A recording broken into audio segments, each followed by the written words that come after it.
డాకు మహారాజ్ మూవీకి వచ్చాము. బాలకృష్ణ మూవీ చూసి ఎలా ఉందో చెప్తాను. హాయ్, ఇప్పుడే నేను డాకు మహారాజ్ మూవీ చూసి వచ్చాను.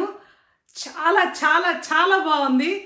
అసలు ఎంత బాగుందంటే ఇంకా అది వేరే లెవెల్, చెప్పడానికే అద్భుతంగా ఉంది.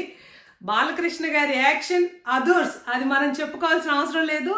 ఆయన సెలెక్ట్ చేసుకున్న మూవీ అద్భుతంగా వచ్చింది. బాబీ కొల్లి గారి డైరెక్షన్ సూపర్ సూపర్ సూపర్ చించేశారు, అంత బాగుంది. బాలకృష్ణ గారి యాక్షన్ అదర్స్. అసలు ఈ వయసులో ఆయన పడ్డ కష్టం చూస్తే అసలు ఎంత ఎంత ఎంత ఎంత అంటే మాటల్లో లేవు. ఆయన చూస్ చేసుకున్న సబ్జెక్టు ఆ ఎక్స్పీరియన్స్తో వచ్చింది. బాబీ కొల్లి గారు ఎగ్జిక్యూట్ చేసిన విధానము అసలు సినిమాలో పిన్ పాయింట్ చేయడానికి ఎక్కడా కూడా లేదు. పాయింట్ చేయడానికి అసలు ఎక్కడా స్కోప్ లేదు. Tightly packed script. Balayya Babu గారి యాక్షన్ అదర్స్, అసలు ఇంకో మాటే లేదు, అంత బాగుంది. అసలు చాలా చాలా చాలా యాక్షన్ ప్యాక్డ్. అసలు ఒక్కొక్క ఎంట్రీ సీన్ కానీ ఫైట్స్లో కానీ ఆయన ఇచ్చే యాక్షన్ అమేజింగ్గా ఉంది. మనకి గూస్ బంప్స్ వస్తాయి అన్నమాట ఆ యాక్షన్ సీక్వెన్సెస్ చూస్తుంటే. బాలకృష్ణ గారు ఒక్కొక్క డైలాగ్ చెప్తున్నప్పుడు కొన్ని కొన్ని పంచ్ డైలాగ్స్ ఉంటాయి. అలాంటి డైలాగ్స్ చెప్తున్నప్పుడు థియేటర్ మొత్తం అరుపులతో నిండిపోయింది. Don't mess with the lion. Warnings చచ్చేవాడు కాదురా, చంపేవాడు ఇవ్వాలి. గరీబోంకా మహారాజ్. ఇలాంటి డైలాగులు చాలా ఉన్నాయి. అసలు మనకి హై వస్తుంది అనమాట ఆ డైలాగ్స్ చెప్తున్నప్పుడు. కానీ విలన్స్ని ఆయన చంపేటప్పుడు వచ్చే ఆ ఇమోషన్స్ని, ఏదో మామూలుగా చంపుతున్నారని కదా, దాని వెనకాల ఒక ఇమోషన్ ఉంటుంది. ఆ పాపతో మళ్ళీ ఉండే సీన్స్ కానీ చాలా చాలా మనకి మనసుకు హత్తుకునేటట్టు ఉంటాయి. We will feel that emotion in the scenes అనమాట. చాలా బాగున్నాయి. ఇందులో అసలు ఫస్ట్ బాలయ్య బాబు గారి ఎంట్రీ అంటే అమేజింగ్గా ఉంది. ఆ ఫైట్ అసలు చూసామంటే మనకి గూస్ బంప్స్ వస్తాయి. మూవీలో 4 ఫీమేల్ లీడ్ క్యారెక్టర్స్ ఉంటాయండి.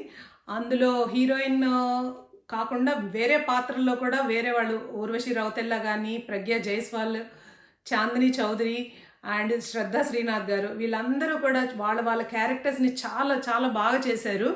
డాకు మహారాజ్కి మెయిన్ ఎమోషనల్ కనెక్ట్ వచ్చేది ఆ పాపతో, వైష్ణవి. ఆ పాప ఎంత బాగా యాక్ట్ చేసిందంటే తన పాత్రని అర్థం చేసుకుని ఎగ్జిక్యూట్ చేయటము ఆ వయసుకి she has done an amazing job. ఒకసారి ఫైట్లో ఆమె ఒక 3-4 అడుగులు వెనక్కి వేసుకొచ్చి ఒక లుక్ ఇస్తుంది. ఆ తర్వాత హీరో ఎంట్రీ ఉంటుంది. బాలకృష్ణ గారు అలా వస్తుంటా ఉంటారు ఫైట్లో. అప్పుడు మనకు వస్తుంది చాలా ఒక రకమైన హైపు, మనలో కూడా ఒక రకమైన గూస్ బంప్స్ మూమెంట్స్ వస్తాయి అన్నమాట. అది కూడా బాగుంది. శ్రద్ధా శ్రీనాథ్ గారు కూడా ఆమె రోల్కి చాలా న్యాయాన్ని చేకూర్చారు. ఊర్వశి రౌతెల్లా గారు ఫస్ట్ హాఫ్లో ఉంటారు. ఆవిడ యాక్షన్ చాలా బాగుంది. ఆమెకి తగ్గ క్యారెక్టర్గా ఆమె చేయాల్సిన యాక్షన్ అంతా ఆవిడ చేశారు. సెకండ్ హాఫ్లో ప్రజ్ఞ జైస్వాల్ వస్తుంది. ఆవిడ చాలా మంచి క్యారెక్టర్ని పోషించారు. వీళ్ళందరినీ female characters, even Chandini Chaudhary గారికి కూడా చాలా మంచి క్యారెక్టరే ఉంది.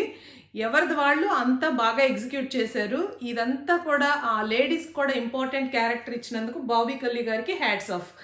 అంత వాళ్ళ important role, not even heroines, characters, other characters in the movie చాలా బాగా పర్ఫామ్ చేశాయి. ప్రతి ఒక్కళ్ళు, వీళ్ళు వాళ్ళు అని కాదు, అందరూ యాక్షన్ ఇన్వాల్వ్మెంట్తో చేశారు. ఏదో పెట్టాలి కదా అని పాట ప్రజ్ఞ జైస్వాల్తో కూడా పెట్టలేదు. అది చాలా నాకు బాగా అనిపించింది. ఊర్వశి రౌతెల్లా గారి పాట మనకు తెలిసిందే, అది బాగుంది. యాంటాగనిస్ట్ పాత్రలో చేసిన అందరూ కూడా చాలా బాగా చేశారు. బాబీ డియోల్ గారి యాక్షన్ చాలా బాగుంది. ప్రతి ఒక్కళ్ళు యాంటాగనిస్ట్ రోల్ చేసిన ప్రతి ఒక్కళ్ళు కూడా, చిన్న లేదు పెద్ద లేదు, అందరూ కూడా బాగా చేశారు. అది credit goes to director again. అంత బాగా టైట్లీ ప్యాక్డ్ యాక్షన్, ఇమోషనల్, అసలు అన్నిటినీ బ్యాలెన్స్ చేసుకుంటూ ఎక్కడ లూజ్ ఎండ్స్ లేకుండా మంచిగా చాలా బాగుంది. తమన్ గారు ఇచ్చిన బ్యాక్గ్రౌండ్ స్కోర్ అయితే అసలు అద్భుతం. ఎవ్రీ ఇమోషన్ని ఆ మ్యూజిక్లో మనకు కనపడుతూ ఉంటుంది. బాలకృష్ణ గారికి హైప్ ఇచ్చే బ్యాక్గ్రౌండ్ స్కోరే కాకుండా అదర్ సీన్స్లో కూడా ఆయన ఇచ్చిన బ్యాక్గ్రౌండ్ స్కోర్ చాలా బాగుంది. సంక్రాంతి పండుగను మాకు ముందే ఇచ్చేశారు. స్క్రిప్ట్ రైటింగ్ ఎంత బాగా రాశారంటే చాలా పకడ్బందీగా రాసుకున్నారు స్క్రిప్ట్ని. అసలు flawless execution by Bobby Kolli గారు. ఈ స్క్రిప్ట్ కూడా చాలా బాగా రాశారు. సోషల్ మెసేజ్తో పాటు సోషల్ కాజ్కి వాళ్ళు ఎంత వాల్యూ ఇవ్వాలి, మళ్ళీ డైలాగ్స్ దానిలో యాప్ట్గా పెట్టారు డైలాగ్ రైటర్స్. ఎక్కడ ఇది ఎక్కువ, ఇదేంటి ఓవర్గా చేశారు అన్న ఫీలింగ్ ఎక్కడ రాదు.